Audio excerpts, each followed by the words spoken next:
કેમ છો સુરત? હું આજે આવી ગયો છું માસીની એકદમ મકાઈની ટેસ્ટી ભેળ ખાવા. તમે જોતા જ પાણી આવી જશે. વધારે માહિતી માટે આપણે માસીને જ પૂછીશું આવી ટેસ્ટી ભેળનું રહસ્ય શું છે. તો વધારે માહિતી માટે આપણે માસીને જ પૂછીશું. માસી, આટલી ટેસ્ટી તમે મકાઈની ભેળ બનાવો છો, શું છે રહસ્ય? હવે મકાઈની ભેળમાં રહસ્ય બધા મસાલા આવે, પછી ચીઝ બટર આવે, બરોબર છે, સેવ આવે, એટલે ટેસ્ટી થઈ જાય. બરોબર છે, ચટણી આવે, ચટણી. બરોબર છે. ચટણી વાળી તમે અહીંયા ભેળ ખવડાવો છો, બરોબર ને? અને માણસોને અહીંયા નીકળે ત્યારે ખાવા આવવું હોય તો લોકેશન ની વાત કરી દો ને. ઓએનજીસી બીચ છે, ઓએનજીસી કોલોની ની સામે. અને ટાઈમ શું રહેવાનો છે આપણે? તમે ટાઈમ 2 થી 10. 2 થી 10. અને કેટલા વર્ષથી તમે આ ધંધો કરો છો અહીંયા જ?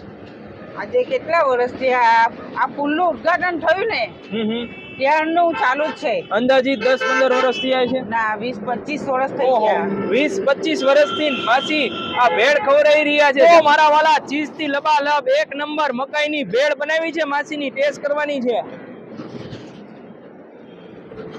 કાંઈ ઘટે નહીં. જ્યારે નીકળો ને ત્યાં આપણે વીઆર મોલ ની આગળ એક બ્રિજ બનેલો છે, ત્યાંથી તમે સીધા આવશો ને એટલે માસીનું જે દુકાન છે તે આવશે.